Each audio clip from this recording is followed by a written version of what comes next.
أبواتنا أجدادنا قوها منفاتنا بسناتنا إذا كنت نقول لهم من هديكم أمين هديكم أمين كنيهم آمين يا يوسف كل جنان تقدسن تقدسن يكون يا غير أملاك بعد زي كبر بعد قاع صحنا يا غير زي بعد زي على العليم بعد المنفس قدس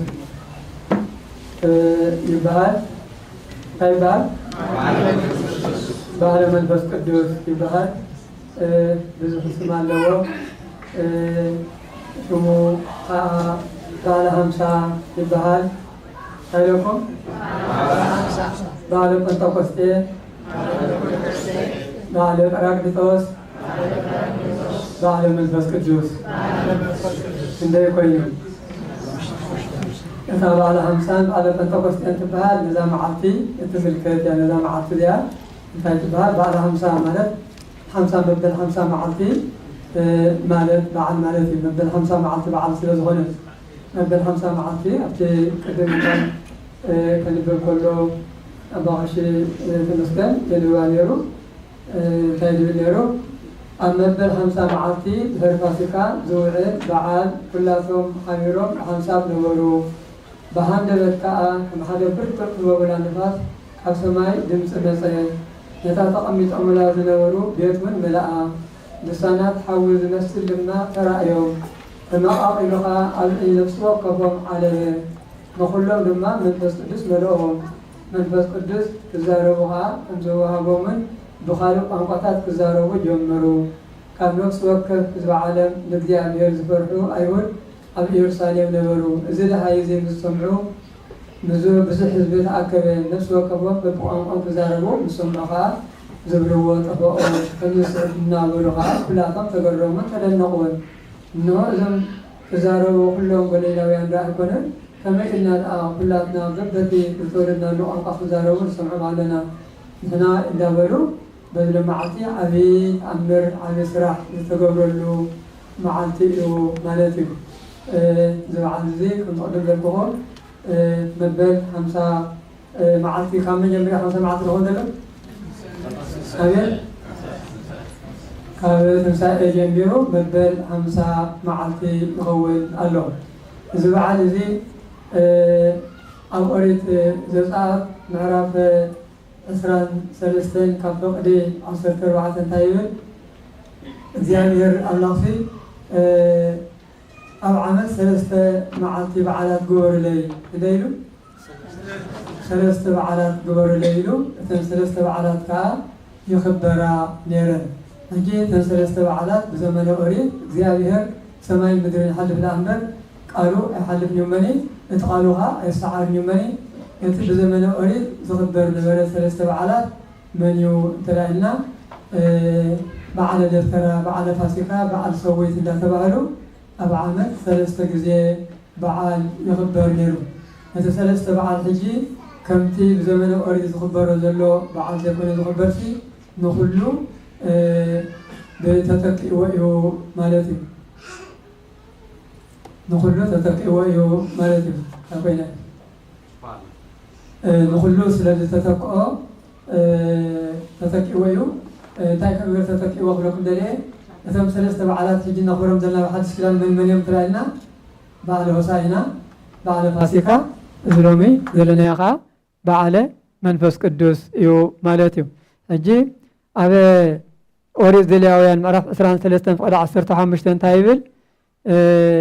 أمبل 5 معلتي بالفاسكا بعد فاسكا كريستوس كله أبتي فاسكا بقي تحرد لهم كبارنت نصاز وصلوا معلتي أو يوم ألم يسوع كريستوس أو أي تسقيله عندنا قا أبتي زبعل سويت كا سويت متى سويت እግዚአብሔር بما يبقلو بصحايا بسلو سويت أبتري اللي جزية سويت كن دايد بهك مجبنا مسحبنا نتبع كان لازم مجب ذهب كنا حجل مثالي صلاة ما أدي صفات الأب صفات لذاب لأن لذا أستن لذا تسوى عند بلنا لازم مجبنا ذهب كنا مجب ذهب كنا عندنا أملاخ نمسجنه بتجزي خاء بزمن قوعي سويت مسفرية كله فريات كل خلوا قوعي ده سايب لندن كل عفون بالونقون كل سويت كتريو خلها كي تبس كادي بالله تبس كادي بالله كل كتريو خلها سويت كبكا خلو جابير نعم لخت مسكني خمني نتبع سويت كا مبل كاباسيكا جميرو مبل 50 معلتي نتبع سويت يخبرون يروم زبع سويت تبعت كا اذا لما عتب على منفس قدس يا سلازي نتبع على سويت لهم زخبر ونبرو حج انت تتكيو بعلم منفس قدس تتكيو ابتي بقى الحردلو غزي من عالم يسوع كريستوس تسوي له فاسيكا يبحال حجنت فاسيكا شوما يتلوتن وين كانت تنسى كريستوس سقلت نتسقلت فاسيكا يو تنسى ان فاسيكا تباهلو اما بال 50 معلت خا اتبعل سوي تاخبر لي زتباله خا حج خا بعلم منفس قدس كاينخا منفس قدس كم تقدم ابغور هارات كنبب سمعنايو منفس قدس ورد له معلت سلازخونه يخبر الله سلستيو بحدش كدان تتكئ ولتني ثلاثه معلتي او عمل زخبر نبر እግዚአብሔር ዳዘዞ حجون بحدش كدان كله تتكئ يخبر الله سلازي بعد 50 بعد بنتكوستين ማለት مبدل 50 معلتي بنتكوستين ማለት بغريكኛ ስለዝኾነ سلازي اذا بعد زي مبدل 50 معلتي كابتن ساي ቆጽርና 7 ሰንበታትዩ بمعلتات كا 50 معلتي እሞ أمبل 50 معلتي زخبر له ግብረ ሐዋርያት ምዕራፍ 2 ካፍ ቀዳ ሓደ ድረ ነገርና መበል 50 معلتي እዩ ማለት እዩ እንደገና ካዝ በዓልቲ ዝኻ 4 ቆጽረን ነረ እተን በዓለ 50 በዓለ ጴንጤቆስጤን ናይ 50 معلتي ንዝገልጻ ጥራየን እንደገና በዓለ ጰራቅሊጦስ ካይባል ጰራቅሊጦስ ማለት ካ ጰራቅሊጦስ ማለት እሱም በግሪከኛ እዩ በግሪክ ቋንቋ እዩ ጰራቅሊጦስ ማለት እንታይ ማለት እዩ ናዛዚ ከሳቲ መንጽሂ መጽንዒ መስተስሪ ኃጢአት ዝተሰሪ መስተፍስሒ ድሕጉስ እዚ ኩሉ እዚ እዩ ማለት እዩ ጰራቅሊጦስ ማለት እዚ ጰራቅሊጦስ እዚ ኩሉ እዚ ትርጉም ዝወሃቦ ከለኻ ንኻልእ ንማንም ድወሃቦ ኣይኮነን ንመን ጥራይ ዝወሃበ እዩ ንመንፈስ ቅዱስ እዩ ማለት እዩ ጰራቅሊጦስ ማለት እቲ ኩሉ እጅ ፀወት ቆፀርክዎ ስጋዕ 7 ቆፀርክዎ ንመንፈስ ቅዱስ ድገልጽ እዩ ማለት እዩ ናዛዚ ስለዚ እግዚአብሔር አበ ቅድሚ እርገቱን ኣብ ጊዜ እርገቱን ምሳሌኹም ዶ እግዚአብሔር ቅድሚ እርገቱን ኣብ ጊዜ እርገቱን ንደቀ መዛሙርቱ ዝነገሮምን ዝመሃሮምን ትምህርቲ ኣሎ እሱ ኸ እንታይ እዩ እዚ ትምህርቲ እዚ ንደቀ መዛሙርቱ ሐዋርያት ቅዱሳን ሐዋርያት ካብ ወለዶም ካብ ኩሉ ናብሮኦም ዝተፈላለዩ ናብራ ገሊኦም ምሁራት ኮይኖም ቤተ መንግስት ሰርሑ ገሊኦም ከዓ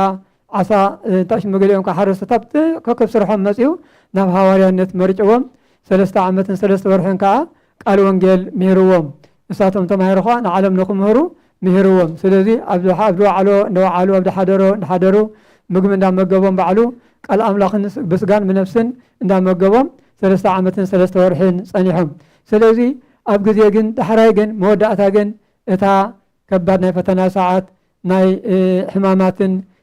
እሰረላ ድገርፈላ ድሞተላ ድተስኣላ ኩሉ ከም ትመጽእ ኣቐዲሙ ብድሕሪኻ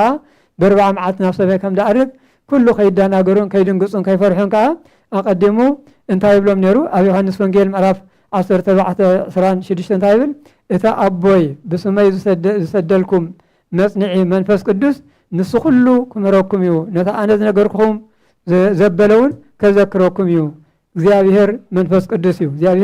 እግዚአብሔር መንፈስ ቅዱስ ደጽንዕ እግዚአብሔር እዩ ደጸናንዕ እግዚአብሔር እዩ ሕጂ ለምሳሌ ንሐዘንተኛ እንታይና ንብሎ እግዚአብሔር የጽንዕ ካዲን ንብሎ ደጽንዕ መን ስለ ዝኾነ እግዚአብሔር ስለ ደጽንዕ እግዚአብሔር የጽንዕኻ ንብሎ ንሐዋርያት ከዓ ከይስንብዱ ከይድንግጹ ናብ ዓለም ክለኣኹ ስለ ዝኾኑ ነቲ ኩሉ ዝገጠሞም ከዓ ጽንዓት ክኾኖም ከዓ ዘጽንዕ መንፈስ ቅዱስ ይልኽሎም ስለዚ እግዚአብሔር ንዝሓዘነ ዘጸናንዕ መንፈስ ቅዱስ ካብ ኮነ ንዛ ኣብዛ ዓለም ንነብር ከዓ ደጸናንዕ ይህብና ንሐዋርያት ጥራይ ኮነ ሂቦም ንኹላና ደጸናንዕ ሰብ መሪር ሓዘን ከቢድ ብሕልፊ ብውላድ ድመጽእ ብኻልእ ድመጽእ ኩሉ ነገራት ኮታ እንድሕር መጽኡ ከመይ ገይሩ ክኩልእ እዩ ከመይ ገይሩ ክትኩልእ እዩ ዝተባሃለ እግዚአብሔር ደጸናንዕ መንፈስ ቅዱስ ኢሉ ከሎሞ ክጸናናዕ ይገብሮ እግዚአብሔር ከዓ ደጸናንዕ መንፈስ ቅዱስ ንሐዋርያት ይኽሎም ንኹላና ዓለም ከዓ እዛ ኣብ ትሕቲ ጓሂ ትነብር ዓለም ጎደሎ ድኹነት ዓለም ሓጎስኒ ጓህን ዝፈራረቐ ዓለም ምርካብኒ ዘይምርካብኒ ከምቲ ለይትን ጸልማትኒ ዝፈራረቕ ከምኡ ከዓ ሓጎስኒ ጓህን ዝፈራረቐ ዓለም መጸናንዒ እዩ ሊእኽልና እግዚአብሔር ብሐዋርያት ገይሩ ንኹሉ ዓለም እዩ ንሐዋርያት ጥራይ ኮነን ንኹሉ ዓለም እዩ ሊእኽልና እግዚአብሔር ከምኡ ከዓ እንታይ ኢልዎም لوقاس وانجيل معرف 24 فقدي 49 انه تسفى ابوي سدلكم اندابله نا كلنا تسفى እግዚአብሔር كلنا تسفانا مني بسقام من نفسن تسفانا እግዚአብሔር بزيك العالم تسفانا እግዚአብሔር بسقاس قاعدنا تسفانا እግዚአብሔር نفسنا سقان مستفليت كا تسفانا እግዚአብሔር ስለዚህ ነዙ ሁሉ ተስፋ ናሐዋርያት ተስፋ አቦይ ሰደልኩም እንዳበለ ተስፋ ነዙ ሁሉ ሂብዎም ናሐዋርያት ንስኻትኩም ግና እዚ ሁሉ እስኻ ሕጅት በደልኹ ኣብ ግዜ እርገቱ ዝተናገረ እዩ ንስኻትኩም ግና ካብ ላዕሊ ሓይሊ ክሳዕ ትለብሱ ኣብ ከተማ ኢየሩሳሌም ጽንሑ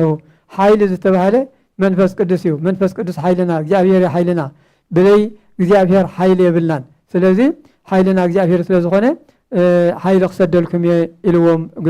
ኣብ ግብረ ሐዋርያት ማለት እዩ كم تقدم سمعناه أب جرا هاريات قدسان هاريات نجيا فير تيقوا حد حتى توه نيرو حبيل حتى حد يسمس انتايلو منفس قدس نبخاتكم أبزور جزء شو حاجة تقبلهم كل أخ جلس ألكم يو إلهم سلذي منفس قدس كا جلس مخانو خا نجيرو وميو مالتيو سلذي أبي دحرتن سايو كريستوس بشم أبن ولدن منفس قدسن دات ماكم ذكم زامرتي جبروا مليون نب عالم الإخوة ميو سلذي نب عالم كل أخهم كله خاء بزح فتنا خمد الله خاء من مترتر يقولون بزح فتنا الله أب عالم كله خقط مميو أب ماتيوس نقول معرف عصرته انت يقول إنه كما واجه أما أخذ تخلى لأخكم الله عالم تخلى خجرفكم يو كعصركم يو كصرفكم يو كواردكم يو كل نجر خنكم كقتلكم يو سلذي أما أخذ تخلى لأخكم الله ندابله اتجت من فتنا كله كيسنبول الحراي نمتاي تصرفكو نمتاي تنقفكو نمتاي تأثركو نمتاي تقرفكو نمتاي كم تخونكو خيبلو اتزقت من كل نجر واميو نزو كله جن اتزيك على كل أخوة خاء انتهي لي أخلهم እግዚአብሔር መንፈስ ቅዱስ ዘጸናነ እቲ ኣብ ሐዋርያ ዝወረደ ኩሉ ፈተናታት ኩሉ ክጸሮ ዘይክእሎም ጸሮሞ ምክንያቱ እንታይ እግዚአብሔር መንፈስ ቅዱስ ኃይል ስለዝሃቦም ጽንዓት ስለዝሃቦም ንኹልሃና ኃይል ያህበና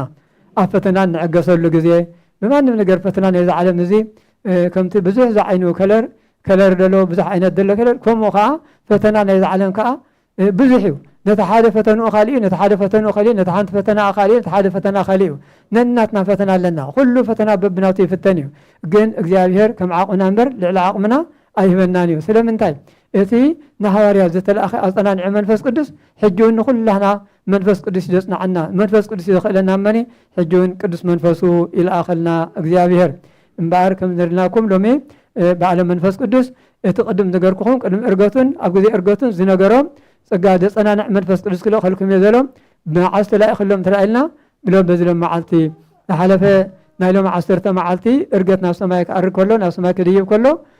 ካብ ኢየሩሳሌም ከይትወፁ ኣብ ኢየሩሳሌም ተጸበዩ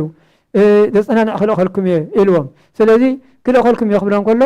ኣብ 10 መዓልቲ በሎምኒ 15 መዓልቲ በሎምኒ ኣይነገሮምኒ መዓልቲ ነገሮም ጥራይ بحد خونكم تصبيو أبي يرسل ما يتوصيهم تباهلو سلذي نحن نمثال عندك سبعتكو تداليهم نبروخ لنا خلكو نمانم إلى تموتو استنقري لن علميها 20 30 40 50 60 70 علميها مو تدالو أي تداليهم تراي نبرو كرسان هارياتك كاب يرسل ما يتوصو زنا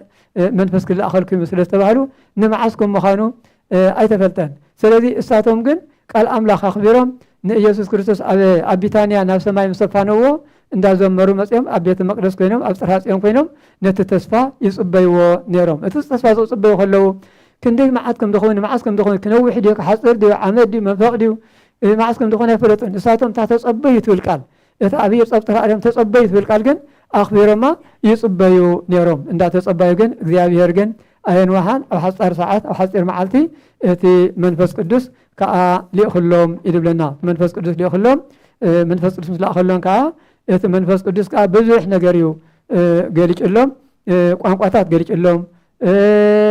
صناعات كينوهم حيلو كينوهم تسبح كينوهم نتخل السمهرو كله دزخ آخرهم كينوهم كل كينوهم منفس قدس نهاريات مني نهاريات ذهب سجاه كله معنا يهبنا እግዚአብሔር ስለዚህ እቲ ተጸበዩ ደሎን ሐዋርያት ካል ዝተጸበየ ሁሉ ዋጋ ይረክብ ይመኒ ንሕና ከዓ ክንጽበ ይግባአና እትን ጽበየ እንታዩ ኣብ እምነትና ጸኒዕና ካብ ቤተ ክርስቲያን ከይረሓቕና ካብ እምነትና ከይወፃና ኣብ ዝለሙ ግዜ ብዙሕ ፈተናታት ዝበዝሓሉ ግዜ ብዙሕ ተኽላታት ዝበዝሓሉ ግዜ ብዙሕ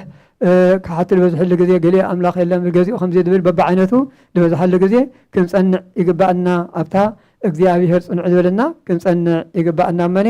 ኣምላኽ ኩሉ ሰዓት ኣብ ቤተ መቅደስ ኮይኖም እዮም ተጸብዮም እዮም ኣብ ቤተ ክርስቲያን ኮይኖም ተጸብዮም እዮም ነቲ ጸጋ ረኺቦም ቅዱሳን ሐዋርያት መኔ ንሕና ከዓ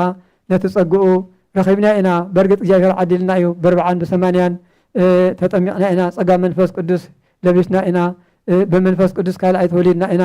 ኣብ ዮሐንስ ወንጌል ምዕራፍ 3:6 እንታይ ድብል ካብ ማይን ካብ መንፈስ ቅዱስን እንተዘይደወለድኩም ንመንግስቲ ኣምላክ ተኣትዉ ኣይትኽእሉን ተባሂልና ኩላህና ከዓ እግዚአብሔር ይመስገን ካብ ማይን ካብ መንፈስ ቅዱስን ብ40 ብ80 ተጠሚቕና ኢና እግዚአብሔር ይመስገን ነቲ ጥምቀትና ከዓ ክንዕቅቦ ይግባአና እስካዕ መወዳእታ ማለት እዩ እምበኣር በዚ ለመዓልቲ ከም ዘለናዮ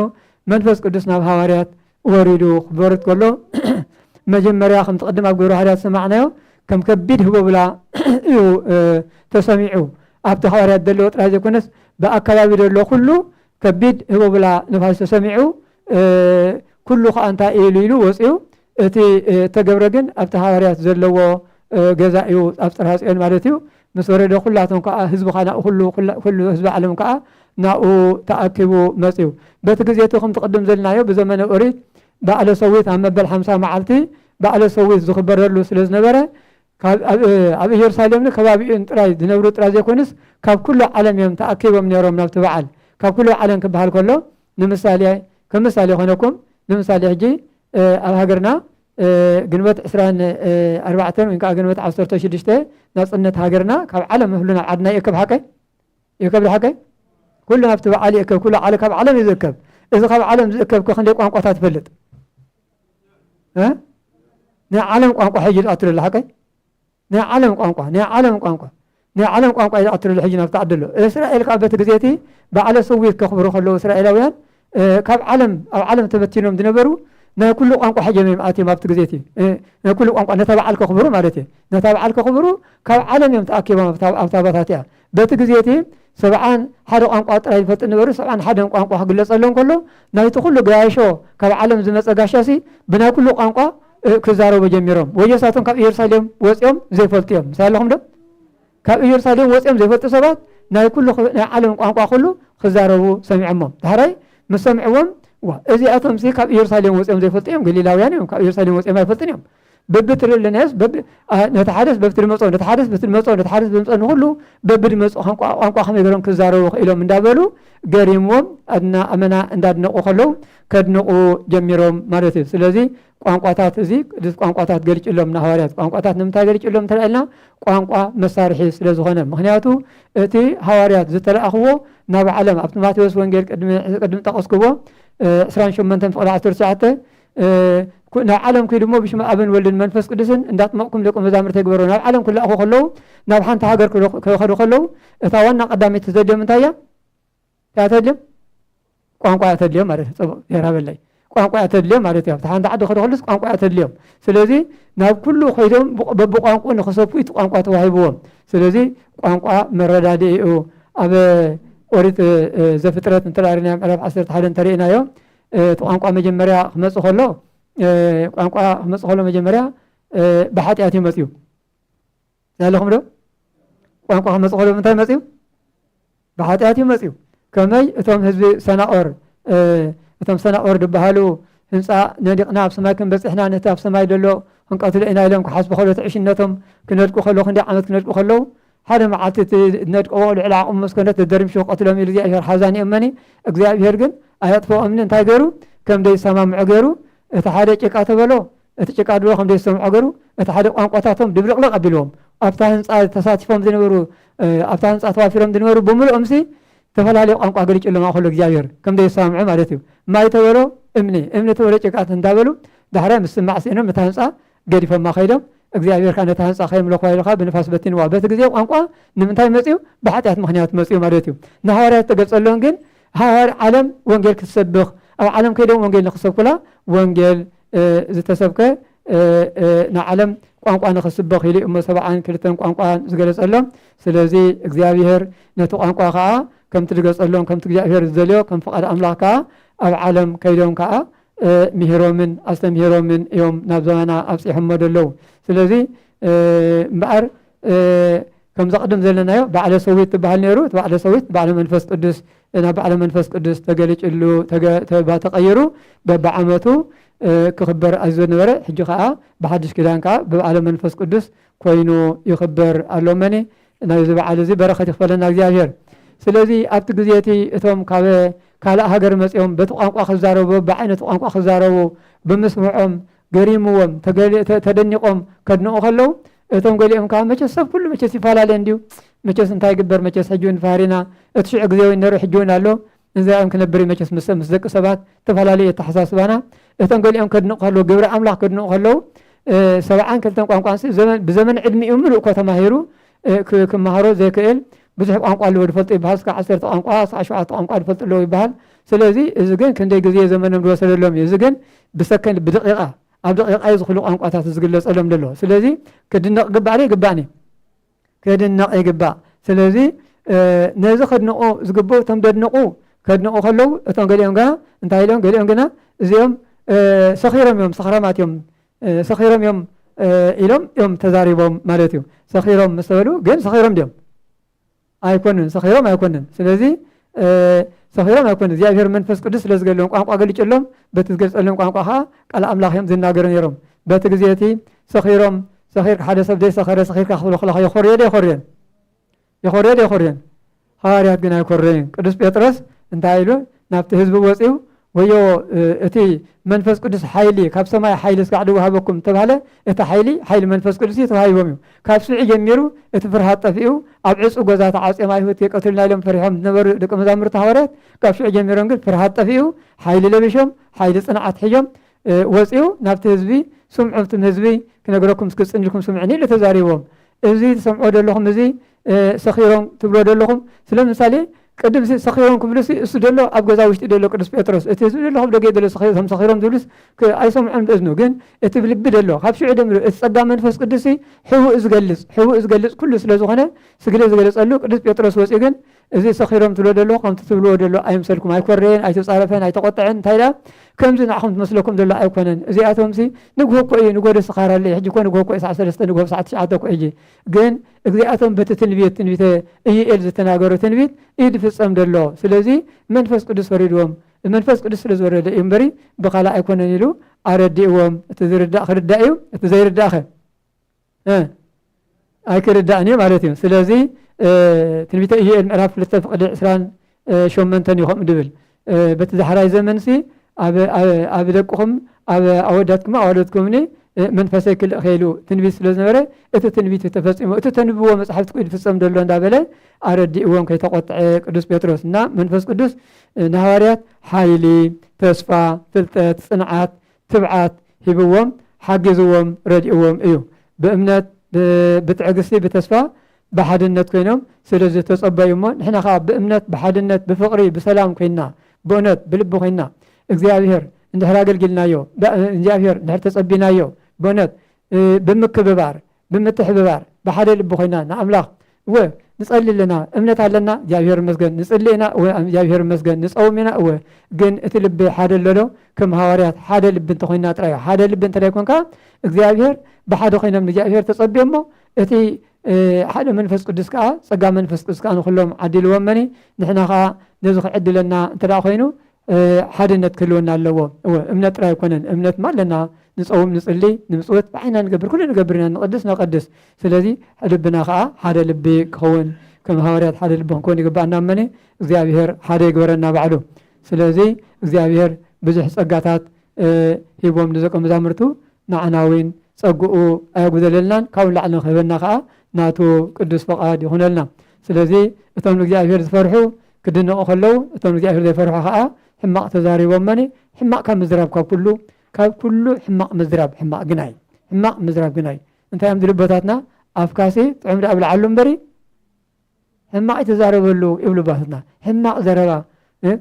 ዘረባ ካብ ኣፍና ክወፅእ የብሉን ሕማቕ ግናይ ጸለመ ደይ ትፈልጦ ነገርሲ ክሰትዮ ኣይዎም እዚኦም ሰኽራት እዮም ሰኺሮም ክብሉ ኣይነበሮምን መኒ ክፉእ ቃል ካብ ልብና ካይወፅእ ኣብ መዝሙር ሓደ ፍቅዲ ሓደ እንታይ ብል ብምኽሪ ክፉኣት ሰባት ዘይሰምዕ ብመገዲ ሓጥኣን ዘይከይድ ብኣኼባ መላገፅቲ ዘይጽምበር ስብላ መላገፅቲ ኣላግጫም ደም ሰባት እዚኣቶም ስለዚ ኣብ ላግፃ ኸይንውዕል ላግፃ ብሕልፊ لاقصا امانم بتا لاقصا كو اي صبق ان كنت هونه بحلفي بهيمانتك بكهاناتك ببوتاتك باغلغلتك بنتاش مخا بهيمانت زي لاقص الله سب نتي تصوم انت خمس صقش خوينو انت خمس خوينو لاقصي خالم لاقصي نخا بهيمانت من لغاز بتصوم من لغاز بزقرب من لغاز بزغلغل من لغاز لاقصي حاتياتيا بمجدي من لاقصتي زي صنبر اكوادا نتي حق እግዚአብሔር بزغبا زغلغل يدلنا مني لاقصا زم سبات زيهم كلاقصو اتيهم ادنيقوم نايزاهر سرح ادنيقوم برخت قبلوا خلو اتيهم كا بلاقصا كاب برخت እግዚአብሔር ريحو امني كاب بيت እግዚአብሔር كاب برخت እግዚአብሔር كاين ريحو كنطنقق يغبانا ስለዚህ كم تقدم دلكو ቋንቋታት ናይ ደቂ ሰባት መረዳድኢ እዩ ንሓጢአተኛታት ግን መፈላለዩ ሕጂ እንተኾነ ንገሊኡ የፋቅሮ ንገሊኡ ከዓ የናቁሮ ቋንቋ ሕጂ እንተኾነ ስለዚ ቋንቋ ግን መረዳድኢ ዳ እምበር ካልእ ሓሊፉ ሓንቲ ትርጉም የብሉን ቋንቋ ካብ ምርዳእ ሓሊፉ ዝገብሮ ነገር የብሉን መንግስቲ ሰማያት ኣይወርስ ሓደ ይገብር ምንም ዝገበረካ ንገብርካ ኣብ ምድሪ ግን ኣብ ቋንቋ ዝፈልጥ እንተኮይኑ عبد المسيح حدر أكل سر راديو ها خنبر كسرح يخيلو يتأكد بسجا كاو ترفقين كمر حلف أنقى الجبريلين كم تقدم ذلكو زبطت عصرت هذا كف ولا حدث عصرت له غير مستقطعيو نتم تعشمو أنقى أبزي حلم بتأنقى خاطباتاتنهم سلزي علم حجه أنقى يكبر له يبتاتنا علم أنقى من يتبتنا الله مر مع ساكبوا وأنقى تبتنا الله نتبع نتقانقو دي زارب كقربو نتقانقو زي زارب كخرحقو حجم نتقانقو ناي فتاو ناي صلاين كوين ان رخبون بري دق مزامر حواريات جن نتقانقو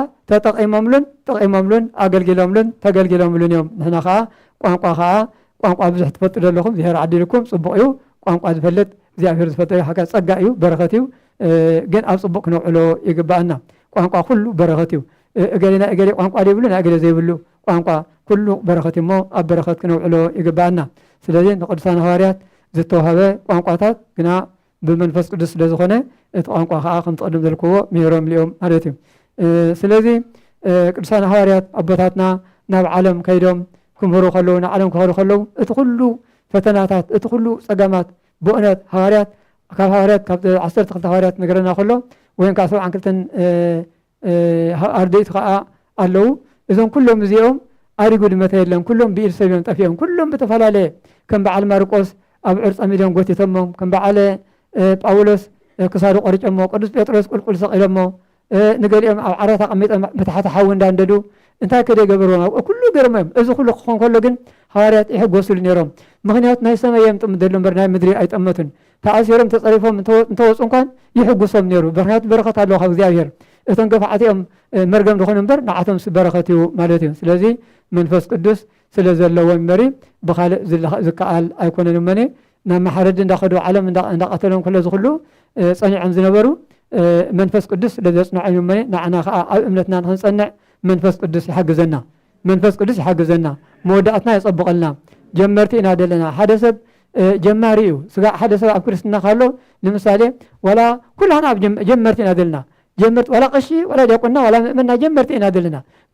ፈፀምትና መዓሲና ነፍስን ስጋን ኣብ እምነትና ፀኒዕና ኣብ እምነትና ሊና ስጋዕ መወዳእታ ኣብ እምነትና ፀኒዕና ሓደ ሰብ ነፍስን ስጋን ድሕር ወዲኡ ብእምነት ፀኒዑ እዚ ወዲኡ ይበሃል ስለዚ ስጋዕ መወዳእታ ከፅናዓና ናይ እግዚኣብሔር ቅዱስ ፈቃድ ይኹነልና ስለዚ እምበኣር መንፈስ ቅዱስ ኩሉ ግዜ መንፈስ ቅዱስ ንሐዋርያት ተዋሂቦም ክበሃል ከሎ መንፈስ ቅዱስ ንኩሉ ደቂ ሰባት ይድህቦ ንኩሉ ይድወሃቦ ኣብ ቀዳማይ ቆሮንቶስ ምዕራፍ 12 እንታይ ይብል በብዓይነቱ ውህበት ኣሎ ይብል በብዓይነቱ ውህበት ኣሎ መንፈስ ቅዱስ ግና ሓደ እዩ በብዓይነቱ ኣገልግሎት ኣሎ ጎይታ ግና ሓደ እዩ በብዓይነቱ ተግባራት ኣሎ እቲ ኣብ ኩላቶም ኩሉ ዝገብር ኣምላኽ ግና ሓደ እዩ ይብል ስለዚ ጸጋ እግዚአብሔር ተፈላለየ ጸጋታት ብዙሕ እዩ ኣብ ቤተ ክህነት እኳ ተሪእና ጸጋና ኣለና ኣብ ምእመናን ከዓ ጸጋኹም ኣለና እኩል ጸጋናታት ኣለና እቲ ውሃብ ጸጋ ግን ሓደ እግዚአብሔር መንፈስ ቅዱስ ይመነ እግዚአብሔር ጸጉ ዝዓደለና ስሙ ዝተመስገነ ይኹን ስለዚ ከም ተቅድም ዘልክዎ በርባዓን ሰማንያን እኮ ካብ ማይን ካብ መንፈስ ቅዱስ ወዲድና ደቂ እግዚአብሔር ዝኾንና እኮ ካብ መንፈስ ቅዱስ ወዲድና ኢና እሞ ጸግኡ ኩሉ ንኩላና ዓዲልና እዩ እግዚአብሔር ስለዚ ኣይከብዛሓልኩምኒ ተረፈ ከዓ ኣብ ድቕፅል ዘሎ ሰንበት ክንምሃሮ ኢና ናይ ባዕሉ መንፈስ ቅዱስ ስለዚ ኣብዚ ከይበዛሓኒ ካልእ ፕሮግራማትን ከም ደሎ ተሓቢርኒ ኣሎ ስለዚ እግዚአብሔር በዓል ናይ በረኸት በዓል ይግበረልና እግዚአብሔር ፀጉ ይብዛሐልና ዘስተማሃረና ስሙ አምላኽ ተመስገነ ይሁን እግዚአብሔር ጸጋ መንፈስ ቅዱስ አይፈልየና